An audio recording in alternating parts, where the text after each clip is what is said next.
right. Welcome to today's episode of Your Daily Scrum. I'm professional Scrum trainer Ryan Ripley. This gentleman next to me is professional Scrum trainer Todd Miller. Our job is Todd Miller. Miller. We need a reverb effect, right? Yeah, Miller. Our job is to bring some Scrum knowledge into your day. Take your questions down in the comments section below. Be sure to like and subscribe so you can see when we drop the latest videos out there for you. And hopefully this brings a little extra perk to your day. All right, Todd, how are you doing? Pretty good.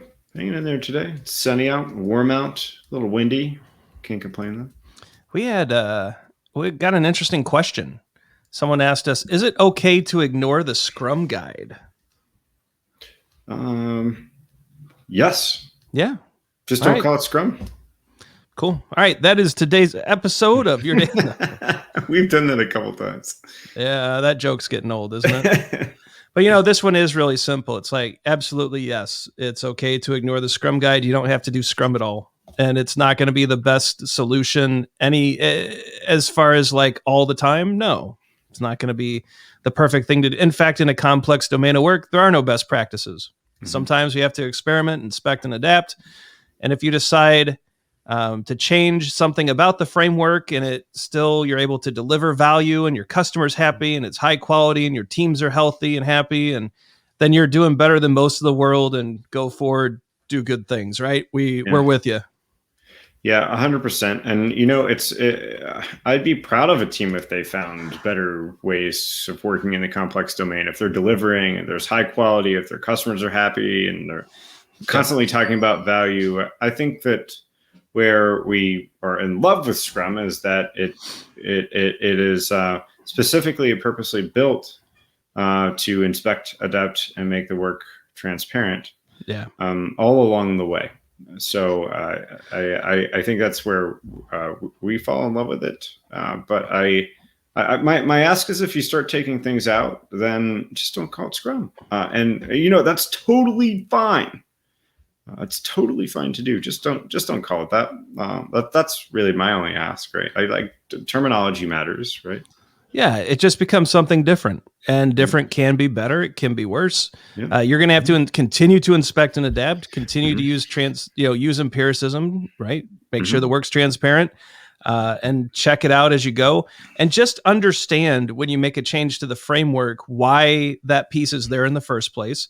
And the one swing thought when you're making changes, right, is, are we doing this to hide an impediment, or are we doing this because it's truly a better way for us to work, right? And be honest with yourself. And if the answer is, well, we ran into something hard and we don't want to address it, then resist the framework's not broken. Your organization has something in it that needs to be addressed. Don't run away from that problem, because even the change of the framework's not going to make that issue go away, right? Yeah.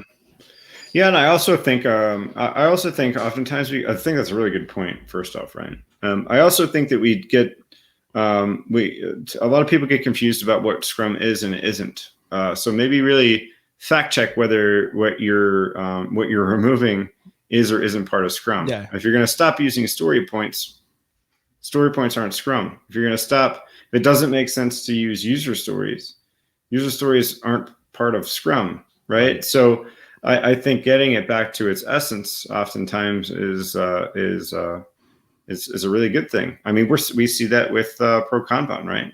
Yep. Kanban in its essence, and I think it's hard for people to wrap their heads around sometimes that we have to adapt this based off of the context of our situation, right? I think the same is true of Scrum, right? That it's so adaptable based off of where you find yourself in the context of the situation that you're in, that not every practice will work for you. Yeah. So just make sure you understand the implications, you understand your context, and if you're making good changes that help you deliver based on those things, we're your biggest fans. We believe we're here to ship high quality things that make the world better, and if you're doing that, we're behind you, right? 100%. Cool. Yeah. All right, I think we've covered that topic for today, Todd. And so be sure to check out our socials. Thanks for being here. A lot of you are sharing the show on Twitter, especially, and LinkedIn. Be sure to like and subscribe. We Hulk smash that subscribe button. Hulk smash. get that subscribe button. Make sure you get alerts so that you know when we drop the latest episodes of Your Daily Scrum, Fixing Your Kanban, Agile for Humans. We're even doing Scrum Guide 101, where I'm walking through pieces of the Scrum Guide incrementally, making some annotations and notes along the way. Lots of fun stuff for you to check out. A lot of video recommendations below here. Be sure to check those out as well. Thanks for being here. And you know what? We're probably going to see you tomorrow. See you.